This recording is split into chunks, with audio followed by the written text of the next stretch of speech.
तो हमने हमारे पिछले वीडियो में देखा था कि लूजिंग तियानलू ऑक्शन हाउस में आया था, जहां पर उनका पहला ट्रेजर एक वेपन रिफाइनिंग स्किल मैनुअल होता है। और अब आगे तो हमारे वीडियो की स्टार्टिंग होती है और हम देखते हैं कि उस स्किल मैनुअल की प्राइस 5000 से शुरू होती है, जहां पर लूजिंग उस मैनुअल के बारे में सोच रहा होता है कि अगर वो इसे यहाँ पर किसी तरीके से खरीद ले तो ये मैनुअल उसकी बॉडी को गॉड रिफाइनमेंट की स्टेज तक पहुंचने में मदद कर सकती है, क्योंकि उसकी बॉडी खुद एक वेपन है। लेकिन उसे उसकी प्राइस बहुत ज्यादा लगती है, इसीलिए वो अभी उसके बारे में सोच ही रहा होता है कि तभी वहाँ पर 6000 की आवाज आती है, जिस आवाज को सुनकर वहाँ पर सभी लोग शॉक हो जाते हैं। और हम उस आवाज वाले पर्सन को देखते हैं जो कि जाओ क्लैन का थर्ड यंग मास्टर फेंग होता है। और उसी के बाजू में लूजिंग का पुराना दुश्मन जाओजी बैठा हुआ होता है और वो उससे कहता है कि क्या हमें इस छोटी सी चीज के लिए इतने ज्यादा पैसे देने चाहिए। तो फेंग उसे बताता है कि उसे इस मैनुअल को खरीदने का ऑर्डर खुद सेक्ट से मिला है, क्योंकि इस मैनुअल के अंदर कई सारे राज हैं और इसके अलावा ये हमारे सेक्ट के काम भी आएगी, जिस वजह से मैं इसे किसी भी कीमत पर खरीद सकता हूँ। और वहीं नीचे जो लोग उसे खरीदना चाहते थे वो सभी अब शांत हो गए होते हैं, जहां पर दो लोग उसी के बारे में ही बात कर रहे होते हैं कि ये जाओजी क्लैन का थर्ड यंग मास्टर फेंग बहुत ज्यादा ही पावरफुल है, इसीलिए ये अपनी पावर्स का यूज करके दूसरों से उनके ट्रेजर से छीन लेता है। और जो कोई भी इसे ट्रेजर्स देने से मना कर देता है तो उसे ये स्वर्ग भेज देता है या फिर उसे मार मार के अधमरा कर देता है, जिस वजह से वो चल भी नहीं पाता है। इसीलिए वहाँ पर फेंग के डर की वजह से वहाँ पर कोई भी प्राइस नहीं बढ़ा रहा होता है, जिसे देखकर मिस लू कहती हैं कि अभी यहाँ पर 6000 की प्राइस लगी है, इसलिए कोई है यहाँ पर जो प्राइस बढ़ाना चाहेगा। लेकिन फिर भी वहाँ पर कोई भी नहीं बोल रहा होता है, जिसे देखकर मिस लू अपने मन में सोचती हैं कि ये जाओ फेंग फिर से यहाँ पर आ गया, इसे क्या कोई और काम नहीं है। ये जब भी यहाँ पर आता है मेरा बिजनेस चौपट करा कर ही जाता है, और अगर ऐसा ही चलता रहा तो मुझे लगता है कि मुझे मेरा बिजनेस बंद ही करना पड़ेगा। जिसके बाद वो ना चाहते हुए भी उस मैनुअल को फेंग के नाम करने लगती हैं। और वहीं फेंग भी बिना किसी टेंशन के अपनी चाय की चुस्कियां ले रहा होता है कि तभी वहाँ पर 7000 की आवाज आती है, और ये आवाज किसी और की नहीं बल्कि लूजिंग की होती है, जिसे सुनकर तो फेंग के सपनों पर पानी ही फिर जाता है। और वहाँ पर मौजूद सभी लोगों को एक जोरदार का झटका लगता है कि आखिरकार कौन है ये नया बंदा जिसने की जाओजी फैमिली के खिलाफ बोली लगाने की कोशिश की है। क्या इसे अपनी मौत से बिल्कुल भी डर नहीं लगता है। और वहीं मिस लू भी बहुत ज्यादा ही खुश हो गई होती हैं, इसलिए वो वहाँ पर कहती हैं कि क्या अब यहाँ पर कोई और है जो यहाँ पर बोली लगाना चाहेगा। इसके अलावा हम लूजिंग को भी देखते हैं जो कि वहाँ पर अपनी कुर्सी पर बड़े ही एटीट्यूड में बैठा हुआ होता है कि तभी वहाँ पर मोचन गुस्से में कहता है कि क्या तुम्हारा दिमाग खराब हो गया है, आखिरकार हम इतने सारे पैसे लाएंगे कहाँ से। जिस पर लूजिंग उसे शांत कराते हुए कहता है कि तुम यहाँ पर फिक्र मत करो, मैं यहाँ पर सब संभाल लूंगा। और वहीं वुशियांग भी लूजिंग की मदद करते हुए कहता है कि वो यहाँ पर जो भी कर रहा है उसे करने दो।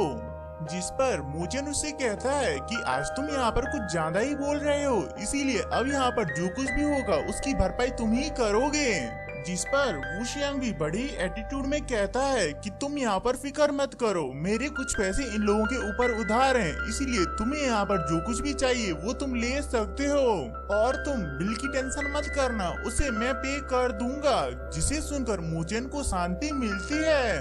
और वहीं मिस लू भी उस मैनुअल की प्राइस बढ़ाने की कोशिश कर रही होती हैं, लेकिन जाओ फेंग उसे किसी भी हालत में खरीदना चाहता था, इसीलिए वो 8000 की बेट लगा देता है। और वहीं लूजिंग भी जाओ फैमिली से अपना बदला लेना चाहता था, जो कुछ भी जाओ फैमिली ने उसके साथ ब्लेडबग वैली में किया था, इसलिए वो भी वहाँ पर 9000 की बेट लगा देता है। जिसे सुनकर नीचे बैठे हुए लोग भी शौक होते हुए कहते हैं कि क्या ये सच में यहाँ पर मरने के लिए ही आया है। और वहीं फेंग गुस्से में अपना कप तोड़ देता है और उसी कप के टूटे हुए टुकड़े से लूजिंग के ऊपर अटैक करता है, जिससे कि लूजिंग बड़ी ही आसानी से बच जाता है और फिर अपने कप को उठाकर जाओ फेंग के ऊपर फेंक देता है। जिसे कि जाओ फेंग अपनी पावर्स की मदद से रोक लेता है, लेकिन तभी लू जिंग उस कप को वहीं पर ही तोड़ देता है, जिसकी वजह से सारी चाय जाओ फेंग के ऊपर गिर जाती है और वो गुस्से में पूरी तरीके से तमतमा जाता है। इसीलिए वो वहाँ पर अपने एक आदमी को बुलाता है और उससे लू जिंग के बारे में इन्वेस्टिगेट करने के लिए कहता है कि आखिरकार कौन है ये पर्सन जो हमारी जाओ फैमिली से पंगा लेने की कोशिश कर रहा है। मुझे इसके पूरे फैमिली बैकग्राउंड की डिटेल चाहिए। और इन सब की वजह से लोगों के अंदर से फेंग का डर खत्म हो गया था, इसीलिए वहाँ पर एक पर्सन 10,000 की बेट लगाता है, जिसकी वजह से मिस लू भी वहाँ पर खुश हो गई होती हैं, क्योंकि उन्होंने उस ट्रेजर की जितनी ज्यादा प्राइस सोची थी उतनी ही अब उन्हें यहाँ पर मिल रही है। इसीलिए वो वहाँ पर काउंट करना शुरू कर देती हैं, 1, 2 और वो वहाँ पर 3 बोल पाती कि उससे पहले ही वहाँ पर 20,000 की आवाज आती है, जिसे सुनकर फेंगे के तो पूरी तरीके से होश उड़ जाते हैं और हम देखते हैं कि वो बैट वहाँ पर लू जिंग ने लगाई हुई होती है, जिसकी वजह से अब वहाँ पर वुशियांग की भी हालत खराब हो जाती है कि क्या कहा तुमने 20,000 या मेरे कान बज रहे हैं। तो लू जिंग उससे कहता है कि तुम यहाँ पर टेंशन मत लो, मैं हूँ ना, मैं पे कर दूंगा। लेकिन उनमें से वहाँ पर कोई भी उसकी बात नहीं सुनता है। और वहीं मुचेन उससे कहता है कि तुम इतने सारे पैसे कहाँ से लाओगे, तुम्हें पता है कि कितने सारे पैसे होते हैं ये। लेकिन तभी वुशियांग बड़ी एटीट्यूड में कहता है कि तुम लोग टेंशन मत लो, मैं सब संभाल लूंगा, क्योंकि मेरी यहाँ पर बहुत ज्यादा ही पहचान है, इसलिए मैं यहाँ पर कुछ करता हूँ। मगर अंदर से तो वो बहुत ज्यादा ही रो रहा होता है, क्योंकि उसने आज तक सिर्फ 10,000 क्रिस्टल्स कमाए थे और आज उसके हाथों से वो भी जाने वाले हैं। जिसके बाद हम वहाँ पर फेंग को देखते हैं, जहाँ पर वही आदमी सब इंफॉर्मेशन लेकर आ गया होता है और वो लू जिंग के बारे में उसे सब कुछ बता देता है, जिसके बारे में सुनकर जाओजी भी गुस्से में आ जाता है कि ये तो मेरा पुराना दुश्मन लू जिंग है, मैं इसे अभी यहाँ पर सबक सिखाकर आता हूँ। लेकिन फेंग उसे वहाँ पर मना कर देता है और उससे वहाँ से चलने के लिए कहता है, जिस पर जाओजी उससे उस मैनुअल के बारे में कहता है कि हम तो इसे यहाँ पर अभी भी खरीद सकते हैं। लेकिन फेंग उसे वहाँ पर मना कर देता है और उससे कहता है कि मैं इसे लेने के लिए इतने पैसे खर्च नहीं कर सकता हूँ, बल्कि मेरे पास इससे भी कई बेहतर रास्ते हैं उससे इस मैनुअल को लेने की, भले ही मुझे फिर लू जिंग को मारना ही क्यों ना पड़े। और वहीं पर हम देखते हैं कि वो मैनुअल लू जिंग के नाम कर दी जाती है। जिसके बाद अब वहाँ पर सेकंड ट्रेजर की बारी आती है, जो कि एक मैजिकल जार होता है और उसकी बेट 20,000 से शुरू होती है। जिसके बाद यहाँ पर हमारा वीडियो खत्म हो जाता है। आई होप कि ये वाला वीडियो आप सभी को पसंद आया होगा, और अगर आया है तो आप सभी को पता है कि आपको क्या करना है। तो मिलते हैं अपने नेक्स्ट वीडियो में, तब तक के लिए बाय बाय।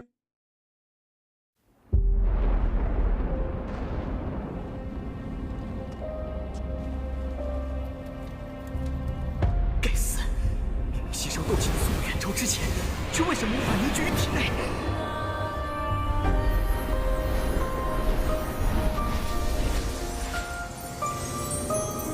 小娃娃，看来你需要帮助啊！你到底是谁？你一直藏在我的戒指里。我名为不是，你这个戒指功法，你为什么一直都不传给我？ 药老，吸你3年斗之气，老夫也是迫不得已。老家伙，你可知道你吸收我的斗之气给我带来了多少屈辱吗？小娃娃，你想变强，想受到别人的尊崇吗？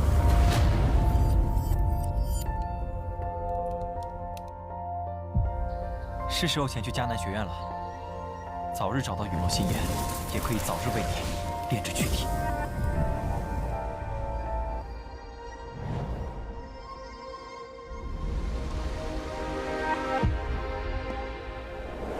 我知道萧炎哥哥一定会来的。黄阶2班，萧炎。从今天起，你的麻烦将会络绎不绝。只要有实力，猎物与猎人的位置随时都能调换。我希望我们这支新生势力能像磐石一样屹立在内院强者之列。陨落心炎的本体。还忘了告诉你，那个什么强榜第1名就是我。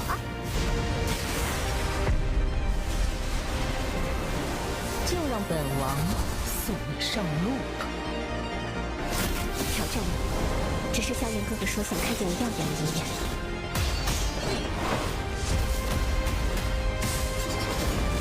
强网前10的名额，我萧炎有定了。萧炎少爷，小姐该回家了。薰儿，等着我，我会去找你的。不管你背后势力是如何庞大与恐怖，你是我的。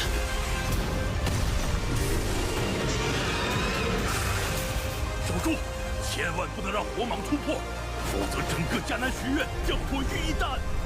大长老，那就别怪韩某出手硬抢了。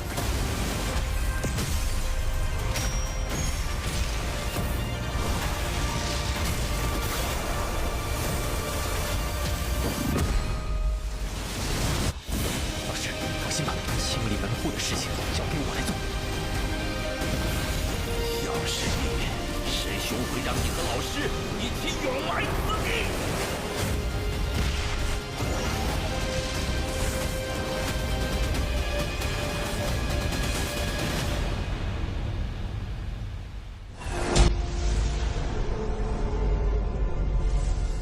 想不到，猎人成了猎物，却是没能杀了那韩放。老师，对不住了，这次也连累您了。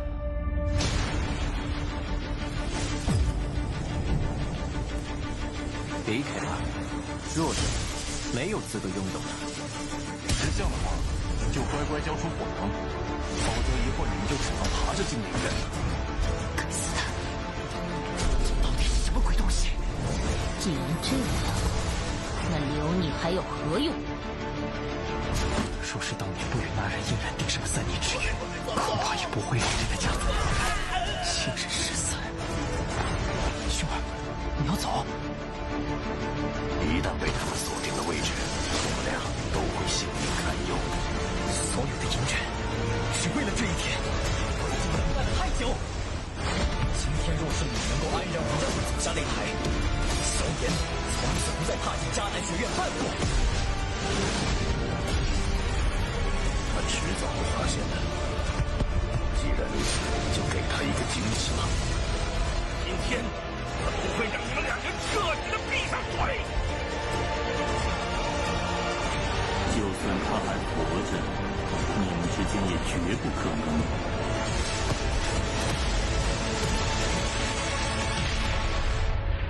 加玛帝国云岚宗，我萧炎回来了。